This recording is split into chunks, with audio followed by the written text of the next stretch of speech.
Le choléra à Paris en 1832. Nous sommes le 16 mai 1832 à Paris. La révolution de 1830 a mis en place la monarchie de Juillet. On voit ici Casimir Périer et c'est son dernier jour. Bien que président du Conseil, ministre de l'Intérieur de Louis-Philippe d'Orléans, riche banquier, régent de la Banque de France, il succombe quand même ce jour-là. Le choléra est arrivé à Paris à l'été 1831. Un étudiant en médecine en meurt en janvier 1832. L'épidémie éclate vraiment en mars 1832. Le 1er avril, tous les quartiers de la capitale sont concernés. On dit qu'elle s'attaque aux vaches, aux poules, aux chats. La maladie frappe surtout les pauvres, mais tout le monde est touché. Paris est encore une ville médiévale, sans hygiène.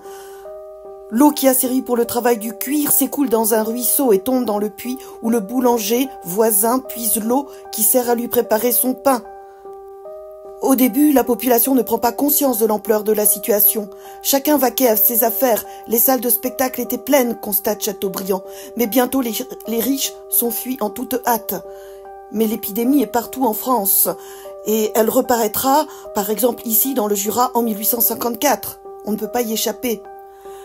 Certains ne croient pas au choléra et pensent que c'est le gouvernement qui fait empoisonner les aliments et les fontaines.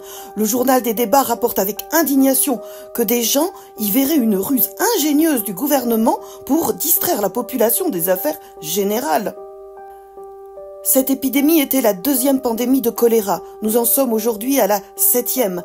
Elle avait ravagé les Indes dès 1817. Elle était à Londres dès 1831.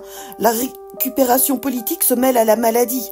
On voit ici une personnification du choléra qui rend la révolution de Juillet responsable de la dispersion de la maladie à travers l'Europe.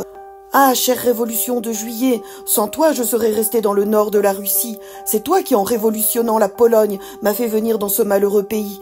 De là, je me suis répandu en Allemagne, en Angleterre, et enfin, grâce à toi, chère révolution de Juillet, me voilà à Paris. Unissons-nous pour le bonheur du peuple. Vive la propagande!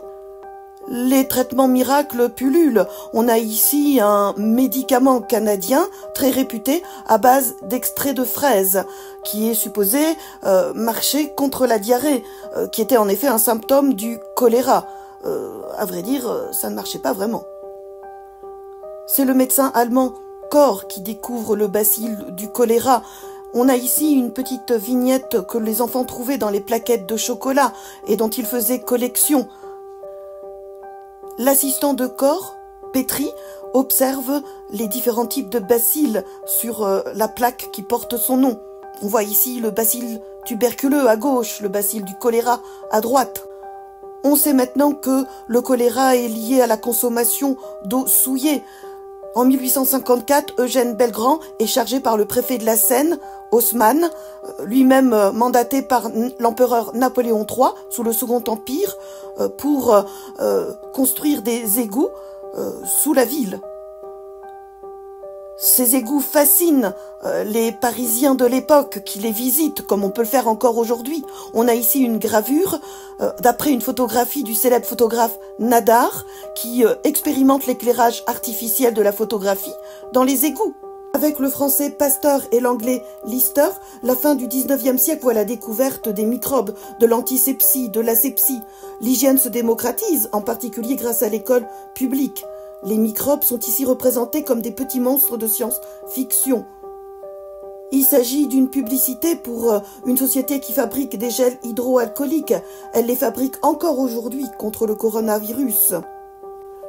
L'épidémie a fait 100 000 morts en moins de 6 mois en France, dont 20 000 à Paris, sur une population de 754 000 habitants, touchant surtout les enfants, les personnes âgées et fragiles. N'oublions pas que le choléra peut revenir rapidement, comme ça a été le cas en Haïti lors du tremblement de terre. L'Institut Pasteur, en lien avec l'OMS, espère réduire de 90% les décès liés au choléra d'ici 2030.